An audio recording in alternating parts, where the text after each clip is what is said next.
આજની કથા બહુ વિચારવા જેવી છે.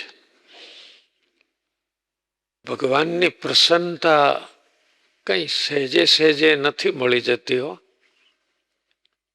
એના માટે કંઈક તપ કરવું પડે છે. આજે સ્વામી વાત લખે છે સિદ્ધાનંદ સ્વામીની. પૂર્વાશ્રમનું નામ તો લખ્યું જ નથી, પણ સિદ્ધાનંદ સ્વામીથી જ શરૂઆત કરી શબ્દથી કે સિદ્ધાનંદ સ્વામી ઘેરથી ત્યાગી થવા માટે ગઢડા આવ્યા. સાધુ થવું છે એટલે મહારાજ પાસે પહોંચ્યા. સચ્ચિદાનંદ સ્વામીને મળ્યા. મારે સાધુ થવું છે. સ્વામી એનો હાથ પકડીને શ્રીજી મહારાજ પાસે લઈ ગયા.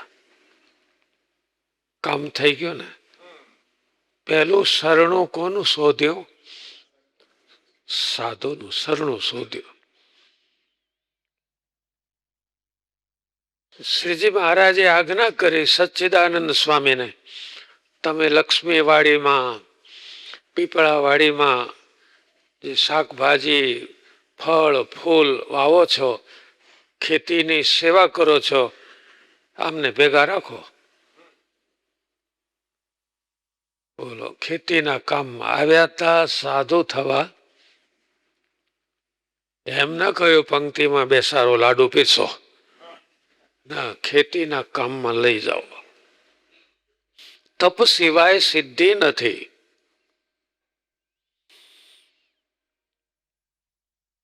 ખેતીના કામમાં સ્વામીએ જોડ્યા. સચ્ચિદાનંદ સ્વામીએ તો દરરોજ સવારે મહારાજના દર્શન કરાવે અને પછી વાડીએ લઈ જાય, લક્ષ્મી વાડીએ.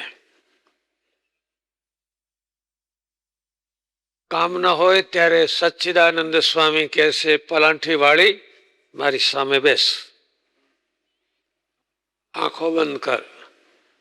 સવારે દર્શન કરવા ગયા ત્યારે મહારાજ કેવી પાગ ધારણ કરી હતી, વસ્ત્ર કેવા હતા, પુષ્પનો હાર કેવો હતો, મહારાજ શું શબ્દો બોલ્યા, ધ્યાન કર, ચિંતન કર. અને વળી પાછા ખેતીના કામમાં તાલીમ આપે. સિદ્ધાનંદ સ્વામીને વિચાર થયો, મારે તો ધ્યાન કરવું છે, મારે મહારાજની મૂર્તિ સિદ્ધ કરવી છે, અને આ ખેતીનું કામ કરતા કરતા જેને ભગવાન યાદ આવે ને તો એનું એ કામ ભક્તિ બની જાય. કર્મ અને ભક્તિમાં આટલો જ તફાવત છે. કોઈ પણ કર્મ કરો પણ જો ભગવાનનું સ્મરણ થાય તો એ કર્મ ભક્તિ બને. એક ખેડૂત પોતાના ખેતરમાં હળ ચલાવતો હોય પણ જો ભગવાનનું સ્મરણ કરતો હોય તો એ ખેડૂતનું કર્મ એ ભક્તિ બની જાય છે. સ્વામીએ એને કોષ ખેંચતા શીખવાડ્યા. કુવામાંથી કોષ. સભામાં આટલા બેઠા છો, બધા ગામડેથી ઘણા આવ્યા છો, પણ કોષ ચલાવતા કોને આવડતો હશે? ગાડી ચલાવતા બધાને આવડે. બે બળદિયા હોય, ખબર છે, અને મોટો ચામડાનો કોષ હોય, બે પૈડા હોય, એક ઉપર ને એક નીચે, અને એ ભાઈ પોતે પાછું દોરડા ઉપર બેસી જાય અને બળદ નક્કી કરેલી જગ્યા પૂરતા જાય અને કોષ ઠલવાય. અહીંયા લગભગ બેઠા છે, એમાં કોઈ કોષ ચલાવ્યો હશે? વાહ વાહ વાહ, વાહ રે વાહ વાહ વાહ.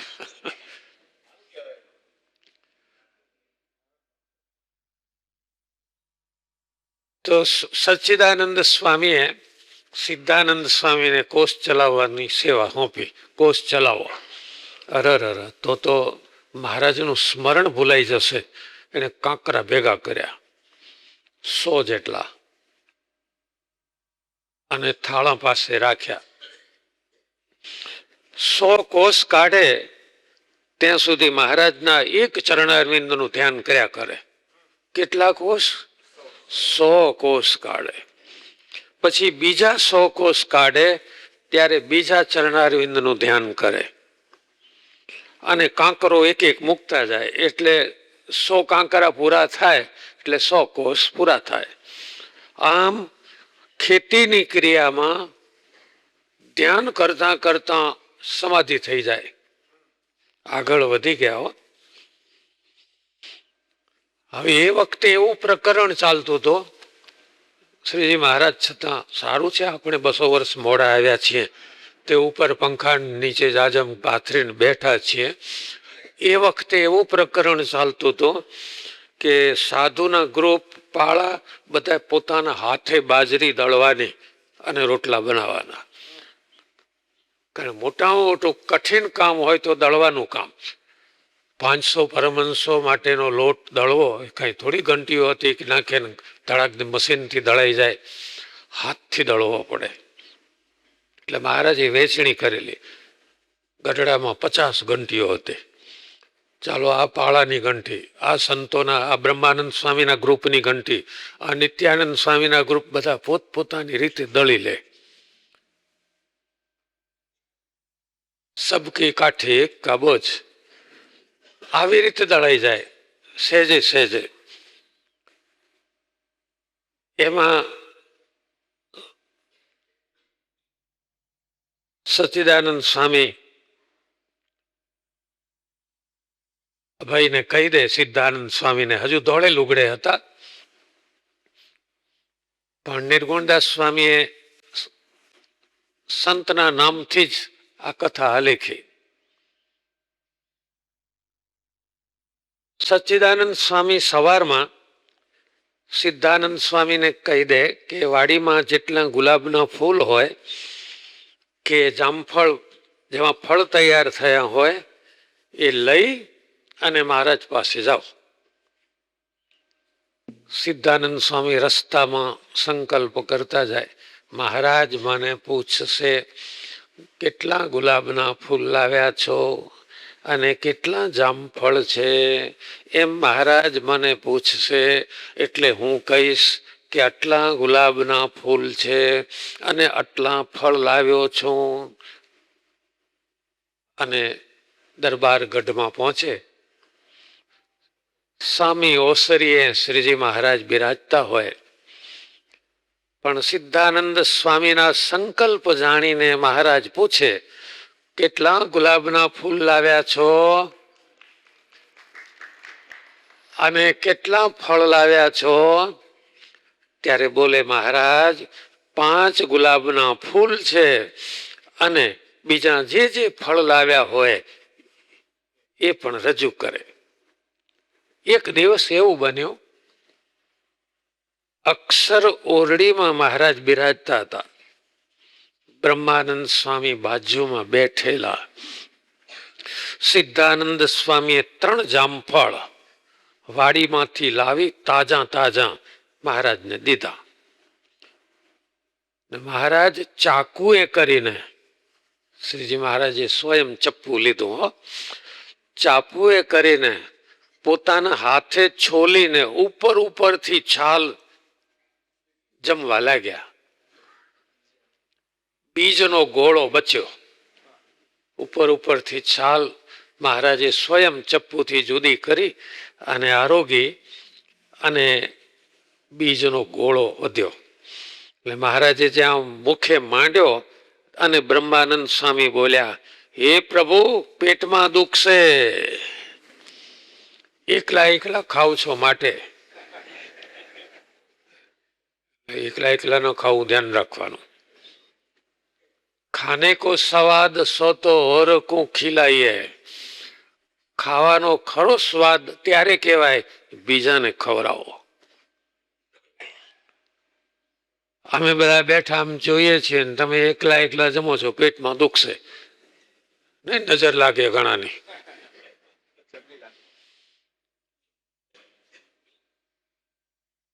અને શ્રીજી મહારાજે કઈ સાંભળ્યું જ નહીં સ્વામીનું. એટલે સ્વામી ઊભા થઈ ગોળો લઈ લીધો મહારાજના હાથમાંથી અને જમવા માંડ્યા. તો સિદ્ધાનંદ સ્વામી કહે છે, સ્વામી મને પ્રસાદી આપો ને. તો બ્રહ્માનંદ સ્વામી કહે છે, તમે તારે સમાધિ કરી જાઓ. કારણ કે સિદ્ધાનંદ સ્વામીને સમાધિ થઈ જતી, મહારાજના ધ્યાનમાં તન્મય થાય ને પડી જાય.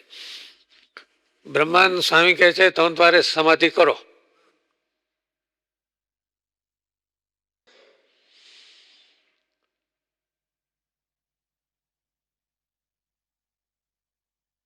પછી એક દિવસે ચાતુર્માસની શરૂઆત થઈ.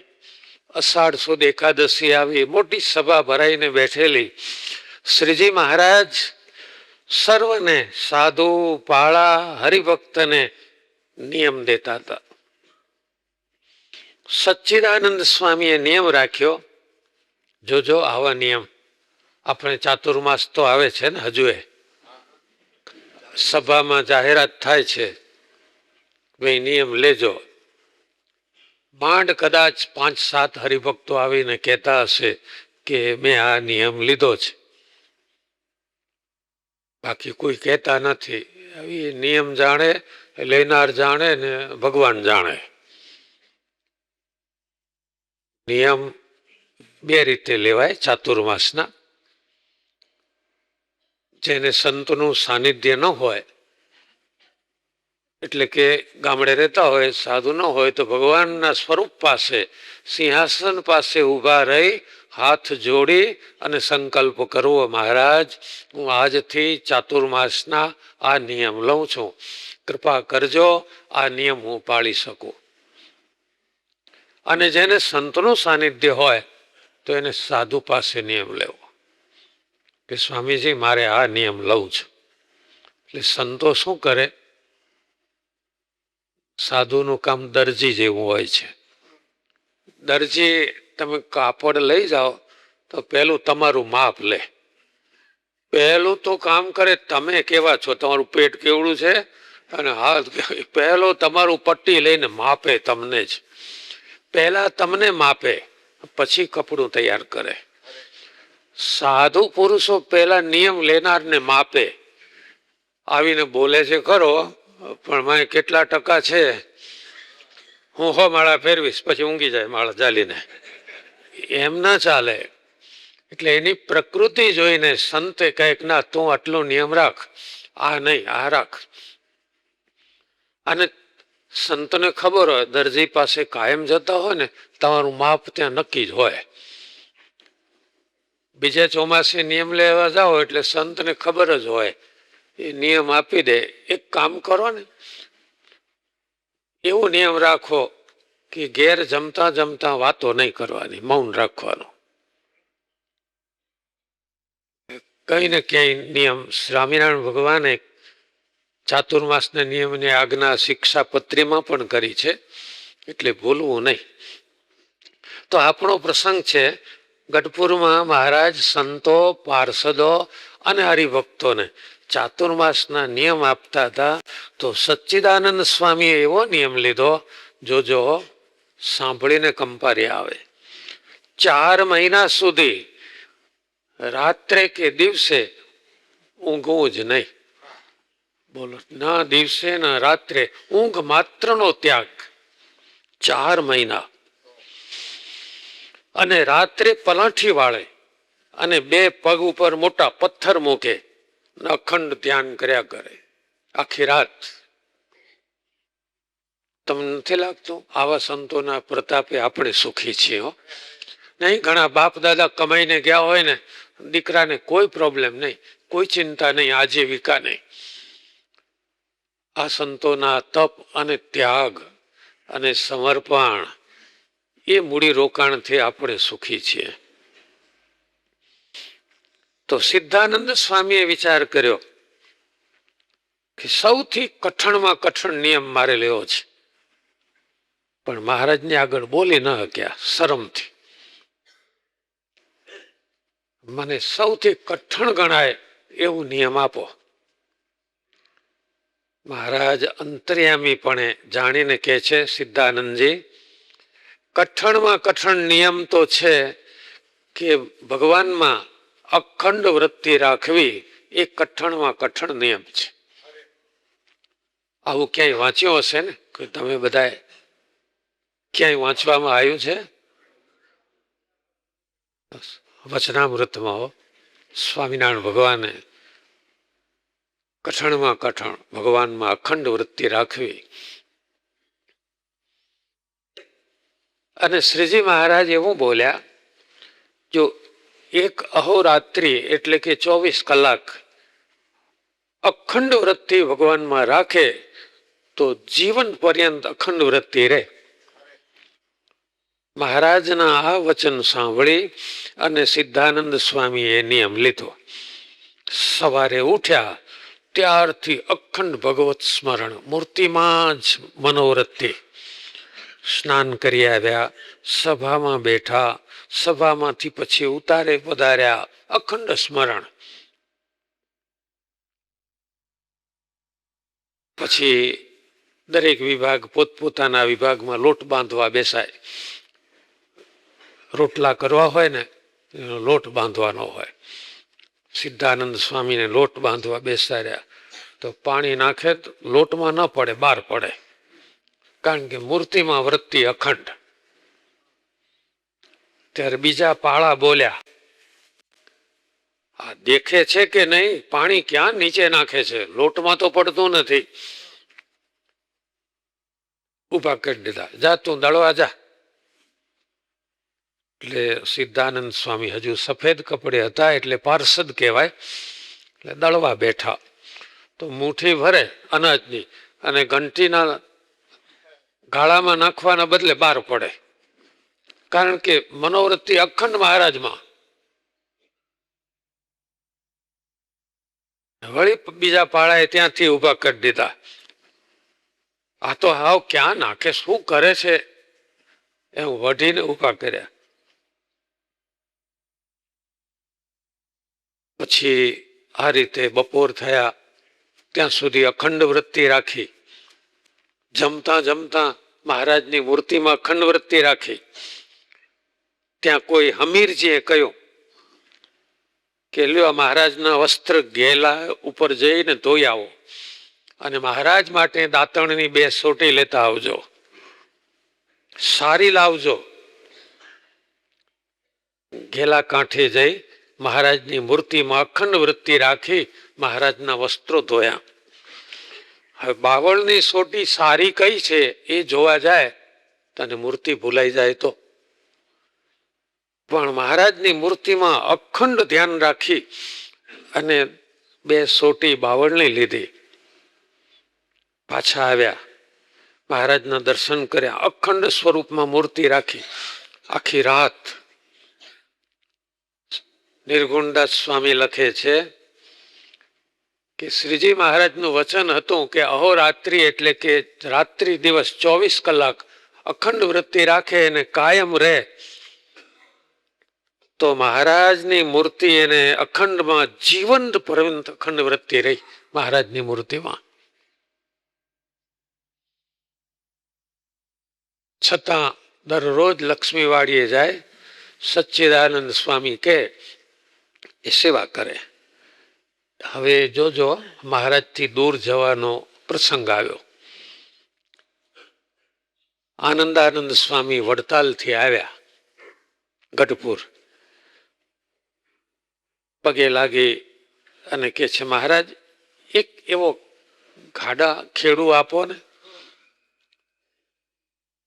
વડતાલમાં બહારગામથી હરિભક્તો કઈ મોકલાવે તો લઈ આવે, એવો એક પાર્ષદ આપો જે ગાડું ચલાવે.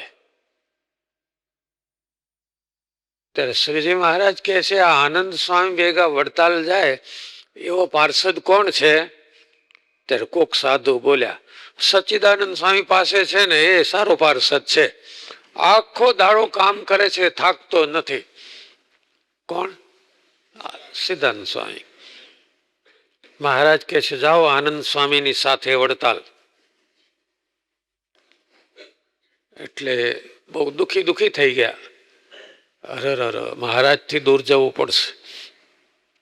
સચ્ચિદાનંદ સ્વામીને કહે છે મહારાજની આજ્ઞા છે એટલે વડતાલ જાઉં છું, પણ તમે મને જલ્દી પાછો બોલાવી લેજો. ફરિયાદ ક્યાં કરાય? ગુરુને. સચ્ચિદાનંદ સ્વામી એમના ગુરુ, મને પાછો બોલાવી લેજો. સ્વામીએ કહ્યું મહારાજની આજ્ઞા થઈ છે એટલે અત્યારે વડતાલ જાઓ, પછી સમય આવશે ત્યારે જરૂર બોલાવશો. સેવા કરવી બહુ કઠણ કામ છે. કોઈ આમ બોલે, કોઈ કઈ બોલે. એમાં પ્રાંતિજથી સમાચાર આવ્યા. પ્રાંતિજ ક્યાં અને વડતાલ ક્યાં? પ્રાંતિજથી સમાચાર આવ્યા કે હરિભક્તોએ ઘી ભેગું કર્યું છે, તે જરા ગાડું લઈને કોઈને મોકલો, ઘી લઈ જાય. અને આનંદ સ્વામીએ જયરામ બ્રહ્મચારીને કહ્યું કે આ પાળો છે, તમે ગાડું લઈને જાઓ પ્રાંતિજ, ઘી લઈ આવો.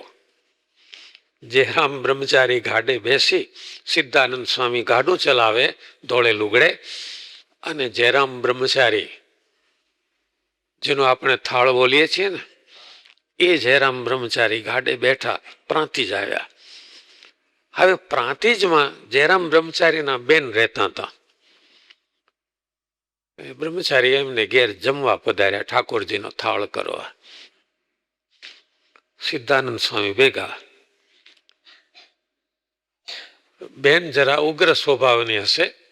ઘણા બહેનોનો સ્વભાવ ઉગ્ર હારો એવો હોય છે, અને ઘણા બહેનો ઠંડા પાણીના માટલા જેવા હોય છે. જે થવું એ થાય, મહારાજની મરજી. આ બેનને ઘેર જયરામ બ્રહ્મચારી ઠાકોરજી જમાડવા બેઠા, બેને આપ્યો અને બીજી થાળી પીરસી અને પાર્ષદને આપી, એટલે કે સિદ્ધાનંદ સ્વામીને આપી. જે આમ થાળી આવી અને મહારાજમાં વૃત્તિ ખેંચાઈ ગઈ અને સમાધિ થઈ ગઈ. એટલે બેન ખીજાણી. આ ઘરમાં આ શું આવીને? બેન ખીજાણી ભાઈ ઉપર કે બ્રહ્મચારી થયો છે, આવા ને આવા લાકડા ભેગા ફેરવે છે. એક શબ્દ એવો વાપર્યો છે, હું જાણી જોઈને બોલતો નથી, આમાં લખેલો છે. આ તો હજારો પુસ્તકો છપાઈ ગયા છે આજ સુધીમાં, બધાએ વાંચ્યો હશે. વાંચ્યો નહીં હોય તો ઘરમાં સાંભળ્યો હશે એવો આ શબ્દ છે. બેનો બોલે એ, અને આ શબ્દ લગભગ ભાઈ તો કોઈ બોલતા નહીં હોય, હજુ સુધી સાંભળ્યું નથી. બહેનો બોલે છે એવું સાંભળ્યું છે. સીધો કર્ણોપકર્ણ બોલાય સભામાં. છે જોખમી શબ્દો. આવા કેટલાક શબ્દો જતા કરવા પડે છે. સમય, સંજોગો, નિયમો, કાયદાઓ. પણ બેન ખીજાય ભાઈ ઉપર. ભાઈ તો બ્રહ્મચારી બની ગયા છે, છતાં ખીજાયા અને એક શબ્દ વાપર્યો. કહી દઉં ને? વાંધો નથી ને? એટલે મને બીક લાગે, કારણ કે અમારા માટે આ શબ્દ નવો છે, તમારા માટે તો કદાચ બાજી મૂળા જેવો થઈ ગયો હોય. શું બોલ્યા બેન ખબર છે? પીટ્યો. સાંભળ્યો છે ને ઘેર બધા? હા, પીટ્યો બ્રહ્મચારી થયો છે, તો આવા લાકડા ભેગા ને ભેગા ફેરવે છે. આને લાયો શું કામ આવાને? માથે થાળી ઉપર પડી ગયો. વળી જગાડ્યા અને માંડ માંડ બે કોળિયા ખાધું, પાછા ઘી ભરી ગાડામાં અને વડતાલ આવ્યા. એકવાર મહારાજ વડતાલ પધાર્યા, પછી જયારે વિદાય થતા હતા વડતાલથી, ત્યારે આનંદ સ્વામીને કહે છે અમારી સાથે ગાડું મોકલો જાખડા સુધી. વડતાલથી ક્યાંય આગળ કોઈ જાખડા ગામ આવતું હશે, તે આનંદ સ્વામી સિદ્ધાનંદ સ્વામીને મોકલ્યા જાખડા સુધી. ત્યાંથી પાછા આવવાનું હતું. મહારાજ કહે છે તમે પાછા વળો. હા મહારાજ, મને જલ્દી ગઢડા બોલાવી લો ને. હા તમે અત્યારે પાછા વળો. હા મહારાજ. ભેગા ને ભેગા ચાલે. અઢી ગાંવ સુધી ભેગા ચાલ્યા. અઢી ગાંવ એટલે 8 કિલોમીટર થાય. એટલું વાયન મહારાજ પછી વઢીને કહે છે પાછા જાઓ, હવે અહીંથી આગળ આવશો નહીં. વળી પાછા વડતાલ ગયા. બહુ આનંદ થયો. કેવી સુંદર ધુન્ય થાય છે, કેવું ભજન થાય છે. સ્વામિનારાયણ ભગવાન મધ્યના 35માં કે છે અમારા નામ સ્મરણ અને અમારા ચરિત્રો સર્વ કલ્યાણકારી છે. અને તે કેવું સમયસર. તમારી શ્રદ્ધાને, તમારા સદભાવને કેટલા ઝાઝા ઝાઝા ધન્યવાદ છે. એટલે તો મને હિંમત આવી જાય છે કે આટલા બધા હરિભક્તો દૂર દૂરથી આવી જાય છે, એટલે હિંમતથી એમાં કામ થાય છે. નિર્ગુણદાસ સ્વામી કેટલી સરસ. સિદ્ધાનંદ સ્વામી હજુ સંત નહોતા બન્યા ત્યારે સ્થિતિ કેવી હતી એ વાતો આપણને કહે છે. મહારાજના દર્શનથી દૂર રહેવું પડ્યું વડતાલમાં. મનમાંથી અખંડ ઝંખના ચાલ્યા કરે.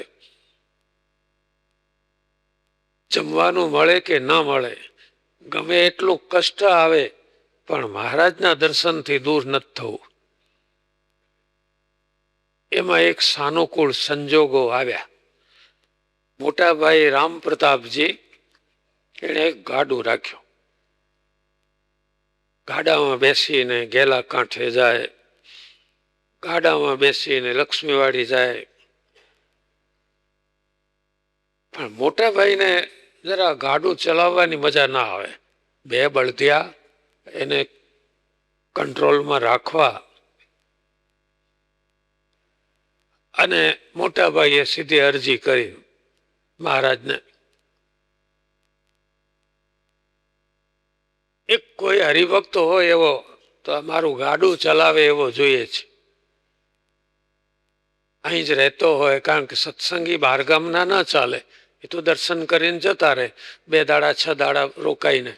પણ અહીં જ રહેતા હોય એવા કોઈ પાર્ષદ હોય ને તો મારું ગાડું કાયમ ચલાવે. અને મહારાજે સભામાં કહ્યું, ચાલો ભાઈ, રામ પ્રતાપભાઈ નું ગાડું ચલાવે એવો પાર્ષદ કોણ છે?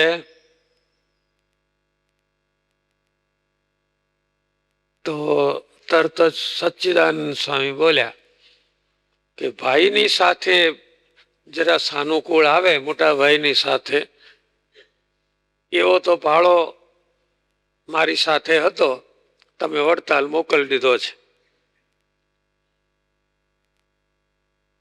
મહારાજ કે બોલાવીએ. અને ચિઠ્ઠી લખી આનંદ સ્વામી ઉપર, અને માણસ મોકલ્યો. એ સમય કેવો હતો, આટલો સંદેશો મોકલવો હોય તો આખો માણસ મોકલવો પડે. ચિઠ્ઠી લખીને આપણે જાણીએ છીએ ને, વરણીરાજ લોજ પધાર્યા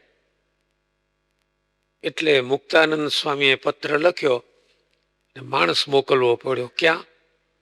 છેક ભુજ. અત્યારે મહારાજ આવ્યા હોત તમે કઈ રીતે સંદેશો મોકલો? પેલું રમકડું હાથમાં લેવો અને આવામ કરવા માંડો. તરત જ મહારાજે ચિઠ્ઠી લખી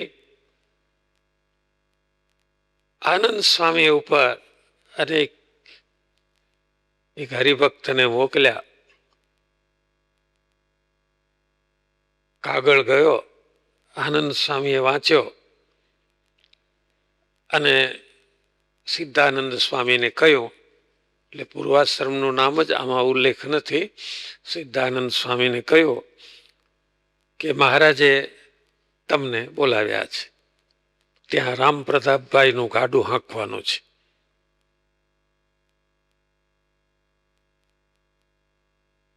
તો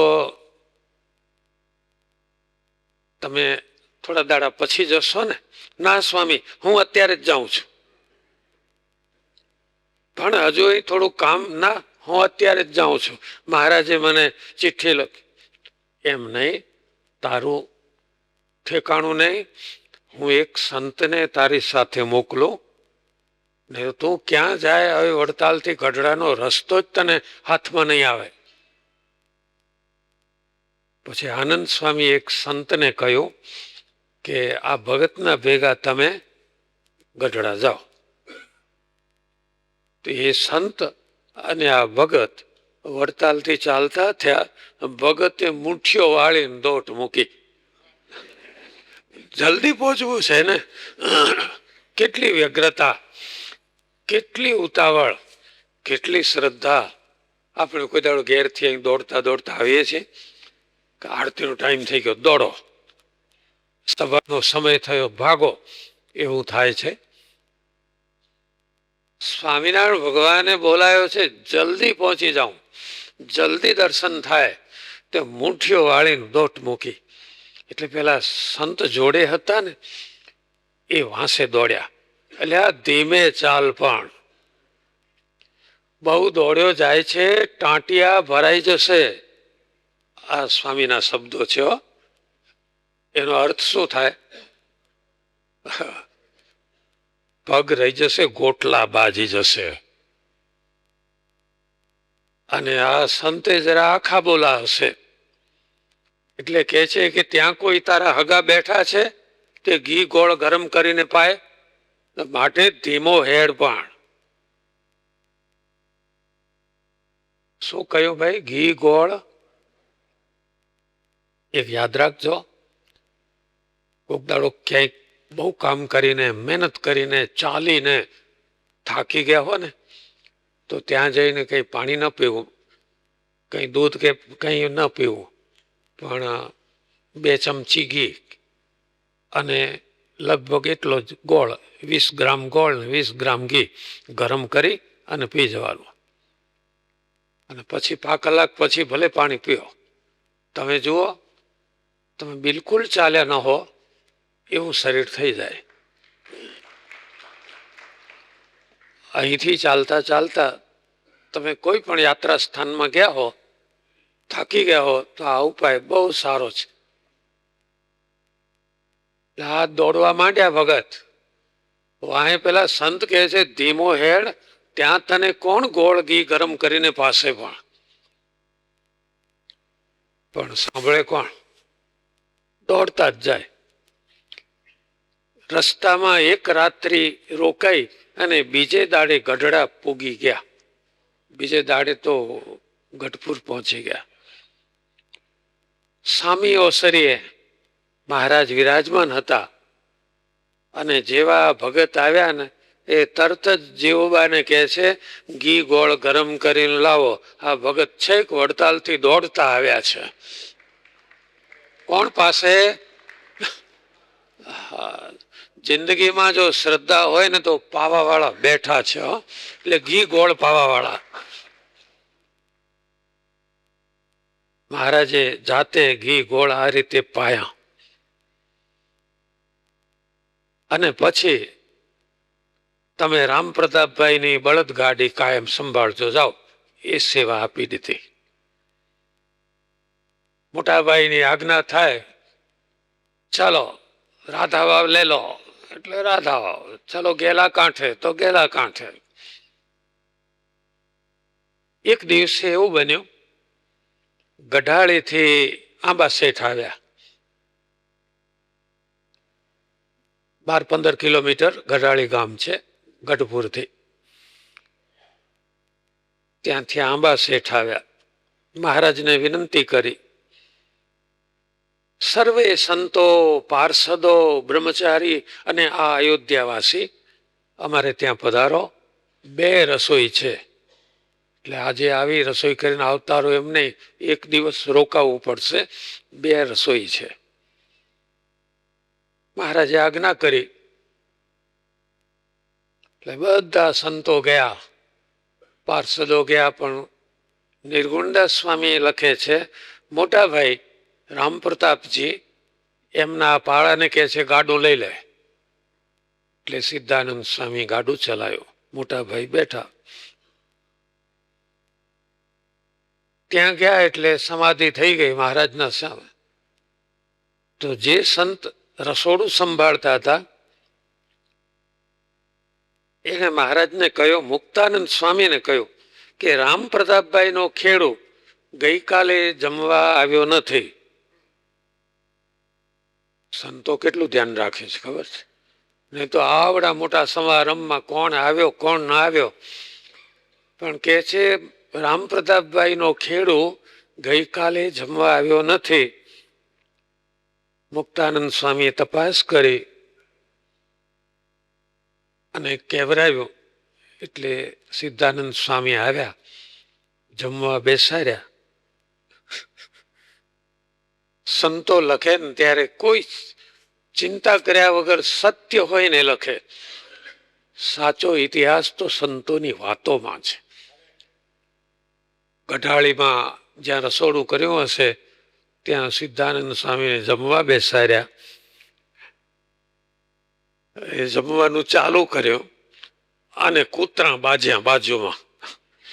બે કૂતરા બાજ્યા. તે કૂતરા વઢતા વઢતા સિદ્ધાનંદ સ્વામી ઉપર પડ્યા.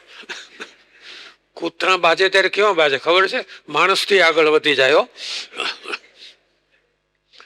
તે એવા ટકા મૂકીમાં સિદ્ધાનંદ સ્વામી જમતા હતા અને ઉપર કૂતરા પડ્યા. કેટલું સાચું લખ્યું છે નહીં? આવું ક્યાં બીજે જાણવા મળે? સાવ સાચું. જે બન્યું હોય, જેવું બન્યું હોય, જે પ્રમાણે થયું હોય, શંકા કર્યા વગર નોંધતા જ જવાનું. કેવું લાગશે ભવિષ્યમાં માણસોને, કેવું લાગશે? આ તો સિંહણનું દૂધ છે. કયા પાત્રમાં ટકે? સોનાના પાત્રમાં ટકે. સ્વામિનારાયણ ભગવાન સર્વોપરી છે, એમનો સત્સંગ સર્વોપરી છે, એમના ચરિત્રો સર્વોપરી છે. હવે કઈ રીતે જમાય? કૂતરા આવીને ધાબ દઈને પડ્યા માથે. પતરાવળું હશે, ઊભા થઈ ગયા. ત્યાં મોટા ભાઈએ કહ્યું, બે રસોઈ પતી ગઈ, ચાલો. એટલે ગાડોમાં ગઢપુર આવી ગયા. મુક્તાનંદ સ્વામીએ સ્વામિનારાયણ ભગવાનને કહ્યું, મહારાજ